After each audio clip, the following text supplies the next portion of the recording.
আছে এই যে বলে আমি আমার আপনি বুঝতেছেন না কেন আপনি এখানে সেটা দিতে পারবেন না ব্যাগ বন্ধ আমরা ব্যাগটা আমরা জিনিসপত্র নিয়ে বের হবো না কল বন্ধ মানে আমার সাথে কাজ আছে আমি হলে যাব আপনি এখন হলে যাইতে পারবেন না বলে কেন যেতে পারবো না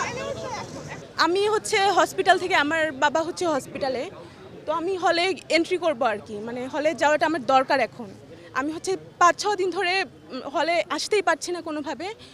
আজকে এসে দেখি যে এই জায়গায় এন্ট্রিতে আমার কাছে আইডি কার্ড আছে আইডি কার্ড থাকলে তো আমাকে আটকানোর কোনো কথা না ইউজিসির সিদ্ধান্তে তো আমাদের বিশ্ববিদ্যালয় চলে না তো বিশ্ববিদ্যালয় বন্ধ না হল বন্ধ না তো আমার ক্যাম্পাসে আমি কেন ঢুকতে পারবো না আমার ক্যাম্পাসে কেন পুলিশের সম্মুখীন হইতে হবে আমাকে